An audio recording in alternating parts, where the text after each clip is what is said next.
Yo, what's up everybody, and welcome back to another Genshin Impact video. And today we're going to be doing a guide on Raiden Shogun, or A, or whatever you want to call her. I'm going to be going over her best artifacts, her best weapon, do a showcase, pretty much everything you need to know about her. And yeah, let's just get right into the video. Alright, so I know we haven't really gotten like anything new in this new patch when it comes to for Raiden, at least. But in my opinion, I think might as well just put out a guide here because I did get another weapon for her and I haven't made one in a while, so I figured let's just go and cover it. Well, anyways, let's just talk about the weapons. So her best weapons are either going to be the Catch 4-star, which is the best in slot. You really shouldn't use anything else. That's just the best weapon you can use on her, and maybe the Deathmatch or the Black Cliff, but honestly I'd recommend using the Catch. It's her best weapon you could possibly do, and you can get it. It's a free weapon and you can get it R5, and if you're not going to use that and you have a 5-star, and then any other 5-star is really good, like Staff of Homa, her best in slot 5-star, the one made for her, or the Jade Spear. I think that's it. The new spear, I guess that'll be okay with her. I don't see how that could be bad. It's attack percent and stuff, and it gives an elemental damage bonus, but I'm not sure if she can actually activate it herself. So, but yeah, that's just gonna cover everything for weapons. For artifacts, I think it's pretty self-explanatory. I mean, this isn't really going to change, and it's probably not going to change for a while. It's going to be the 4-piece emblem set, and that's the only set you should really use on her. As far as what stats you should run on her, now this can go either or depending on what weapon you're using on her. If you're using an energy recharge weapon, then go attack percent. Use attack percent sands. If you're using a attack percent weapon, then do an energy recharge sands, because her passive gives her energy, extra energy, or more energy gives you more elemental damage bonus. So you want to have high energy recharge to get a lot of elemental damage bonus. Now the only issue here, a lot of people, like regardless of your weapons pretty much, so say you're using the Catch, right, is what you're probably going to be using, then run attack percent sands. Now the trick is whether or not you want to use an elemental damage goblet, like whether you want this to be either attack percent or electro damage. I personally don't really care, but I've heard that it's better to run attack percent, but honestly just go with electro damage bonus and I think you'll be perfectly fine. I don't think you should go too in depth about it, but I think it's perfect. Yeah, like I said, I think it's perfectly fine just to run an electro damage bonus goblet. As far as circlet, and named pretty self-explanatory, either do crit damage or crit rate, and that's pretty much it for all of it. Her Flower and Feathered, traditional DPS, go for this crit damage substats, attack percent, energy recharge, and that's it. As far as constellations go for her C2 is really good. If you can get it, then I guess if you do have it, it's really strong. But it's okay. She's okay at C0. I think everything else doesn't really matter. I mean, you guys have seen the videos and how her constellations work. Her C2 is broken, and then her C6 RA just makes her shorten your teammates' cooldowns. So not that bad. But yeah, that's pretty much her constellations. Not really too much to go in depth. Just if you have C2, that obviously makes her a broken DPS. Really strong, but because of that defensive shred. But don't even worry about constellations. This is a C0 showcase anyway. Alright, so let's talk about talents. So for talents for her, her normal attack is pretty much useless in my opinion.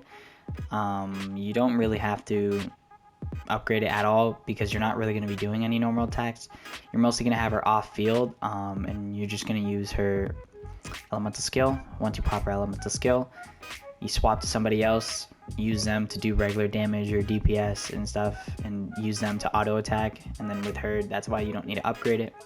Her elemental skill, the way this pretty much works is you press R2 and it lasts for an eternity, pretty much, because look at that duration and look at the cooldown. It's going to be up all the time, and it just pretty much gives your teammates elemental burst damage buff based on how much energy recharge she has. So having this up just makes sure that their bursts hit harder. So it's really good. Can't go wrong with that. Her burst, which is her basically everything that goes into her, like she has a burst mode. This is pretty much all that's like her whole, well, I don't know what you would call it, but I guess her whole kit, that's what it is. Her whole kit is based around is her burst. When she presses triangle, she goes into her burst mode, pulls out her sword, and then for 7 seconds you have electric sword that you can do damage with and does tons of AoE electric damage, as well as feeding all your teammates a ton of energy. So this, the initial scaling when it first comes out, it's almost 640%, and that can get buffed based on how many stacks you have, your resolve stacks. If you guys didn't know about resolve, the way that works is the more energy collects or things or anything like that, any kind of energy collects builds her resolve stacks. And if your teammates pop bursts while her elemental skill is up, by the way, I think, or maybe you not even need it, but every time your teammate pops bursts, that makes her resolve go higher, and the more energy their burst costs, the higher her resolve gets increased, if that makes sense. As well as you can get 60. So if you were to use Xiangling's burst, say it would give 20 resolve stacks, well then if Beto's burst is higher, that would give 40. Those aren't I don't know if those are the actual numbers, I'm just saying because because Beto's burst costs more. I hope that sounds clear and that's not going all over your guys' heads, but obviously the more stacks you build on her, or the more resolve stacks you build on her, the stronger her burst will do, especially that initial hit and the next hits after that, which are your normal attacks. By the way, if you guys didn't know this as well, her burst damage, things like this, a burst damage increase actually increases her burst mode, and I think she's really the only character that has that, because Zhao's burst mode doesn't get increased by elemental burst damage. She's just the only one specific that her burst mode gets increased by elemental burst damage. The other two talents, this one, so orbs or whatever give you resolve stacks. So elemental orbs give you resolve stacks, and then this one, so this is the passive that I was talking about before in the artifacts, that the more energy recharge you have, the more electric damage bonus you're given. So that's why some people say, hey, don't even run electric damage and go more for attack. In my opinion, I don't think it really matters, but hey, it's up to you what you really want to do. So I think that pretty much covers all her talents here. Okay, so here we're going to quickly discuss teams. So as far as the teams that you can use on her, you obviously have this team right here, which is the national team. I mean, I'm pretty sure if you guys have seen it everywhere, almost every other showcase or any other character usually is run with Xiangling, Bennett, Xingqiu. It's just that they're just so strong 4-stars that it's kind of hard not to use them, pretty much. But anyway, Raiden just feeds them all energy, and she does a good amount of burst damage as well. So she's good. She's a really good sub DPS. And then if Xiangling's your carry, Bennett will buff Xiangling, and then, you know, Xingqiu will apply Hydro and things like that. So it's a really strong team. This thing, I think in the Abyss right now, it's one of the best teams you can use right now, and it's clearing everything really, really quick, 3-starring in the floor 12.